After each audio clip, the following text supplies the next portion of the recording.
ಶುಭ ಮುಂಜಾನೆಯ ವಂದನೆಗಳನ್ನು ಸಲ್ಲಿಸುವುದರ ಮುಖಾಂತರವಾಗಿ ಯೇಸು ಕ್ರಿಸ್ತನ ನಾಮದಲ್ಲಿ ನಿಮ್ಮೆಲ್ಲರನ್ನು ನಾನು ವಂದಿಸುವಳಾಗಿದ್ದೇನೆ.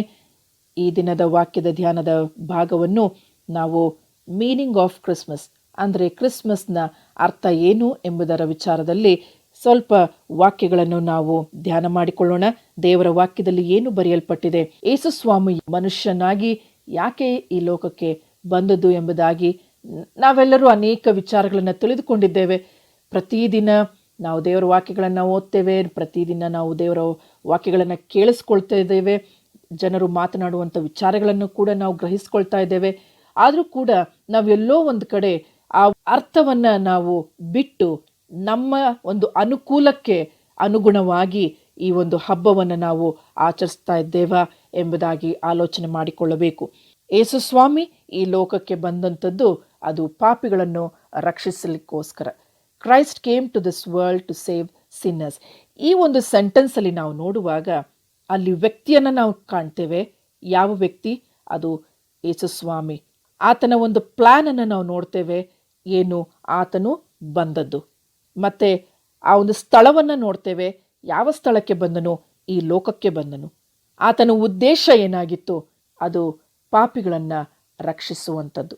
The person, the plan, the place and the purpose. Christ ಅಂದರೆ ಏನು? ನಮಗೆಲ್ಲರಿಗೂ ಗೊತ್ತು. ನಾವು ಸಂಡೇ ಸ್ಕೂಲ್ ಮಕ್ಕಳಿಗೂ ಕೂಡ, ಚಿಕ್ಕ ಮಕ್ಕಳಿಗೂ ಕೂಡ ನಾವು ಕೇಳುವಾಗ ಅವರ ಬಾಯಲ್ಲಿ ಬರುವಂಥದ್ದು ಆತನು ರಕ್ಷಕನು, ಆತನು ಮೆಸ್ಸಿಯನು, ಆತನು ತಂದೆ, ಎಲ್ಲ ವಿಧ ವಿಧವಾದಂಥ ರೀತಿಯಲ್ಲಿ ತಮ್ಮ ಅನುಗುಣಕ್ಕೆ ಅದನ್ನು ಹೇಳ್ತಾರೆ. He is the anointed one. ಆತನು ಅಭಿಷೇಕಿಸಲ್ಪಟ್ಟಂಥವನು.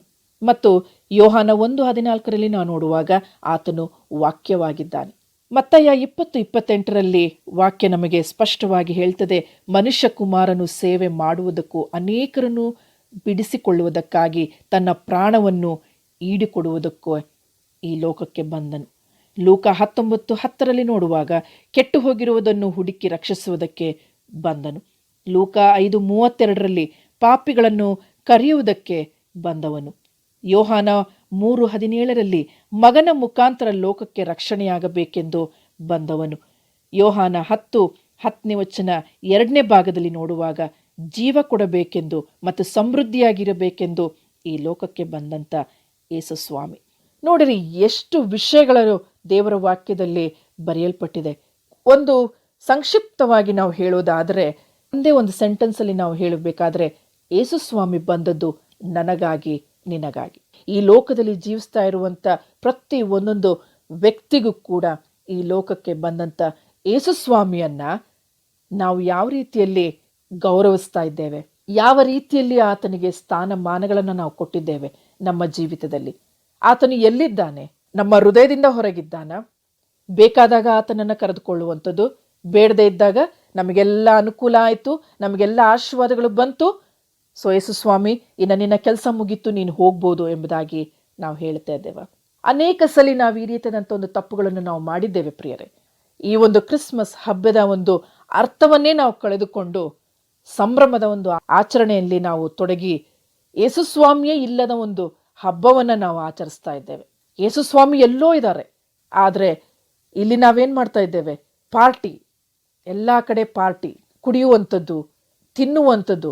ತಿನ್ನುವಂಥದ್ದೆಲ್ಲ ತಪ್ಪು ಅಂತ ಹೇಳಿ ನಾನು ಹೇಳ್ತಾ ಇಲ್ಲ, ಆದರೆ ಯಾವ ರೀತಿಯಾದಂಥ ಒಂದು ವಾತಾವರಣ ಉಂಟು, ಯೇಸು ಸ್ವಾಮಿಯನ್ನು ನಮ್ಮಿಂದ ಹೊರ ಹಾಕಿ ನಾವು ನಮ್ಮ ಒಂದು ಸಂಭ್ರಮದಲ್ಲಿ ಸಮಯವನ್ನು ಕಳೀತಾ ಇದ್ದೇವೆ.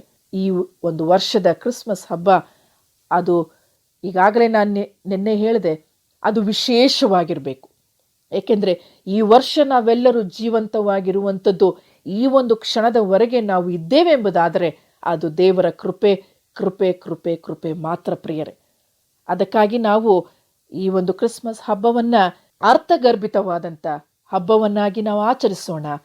ಯೇಸು ಸ್ವಾಮಿಯನ್ನು ನಾವು ನಮ್ಮ ಸ್ವಂತ ರಕ್ಷಕನನ್ನಾಗಿ ಅಂಗೀಕರಿಸಿಕೊಂಡು ಆತನು ನಮ್ಮ ಕೆಲಸ ಕಾರ್ಯಗಳ ಮಧ್ಯಸ್ಥಿಕೆ ಆತನು ವಹಿಸಿಕೊಂಡು ಆತನೇ ಮಧ್ಯಸ್ಥನಾಗಿದ್ದುಕೊಂಡು ನಾವು ಮಾಡುವಂಥ ಪ್ರತಿ ಒಂದೊಂದು ಕೆಲಸ ಕಾರ್ಯಗಳಲ್ಲಿ ನಮ್ಮ ಸಂಭ್ರಮದಲ್ಲಿ ಆತನೊಬ್ಬನಿಗೆ ಮಾತ್ರ ಗೌರವ ಸಲ್ಲಲಿ.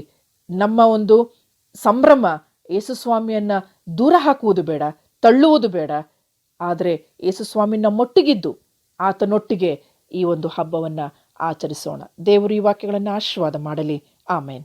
ನಿಮ್ಮ ಅಭಿಪ್ರಾಯ, ಸಲಹೆಗಳನ್ನು ಹಾಗೂ ನಿಮ್ಮಲ್ಲಿ ಯಾವುದೇ ಪ್ರಾರ್ಥನಾ ಮನವಿಗಳು ಇದ್ದಲ್ಲಿ ದೂರವಾಣಿಯ ಮುಖಾಂತರ ಕರೆ ಮಾಡಬಹುದು. ನಮ್ಮ ದೂರವಾಣಿ ಸಂಖ್ಯೆ 9902606453.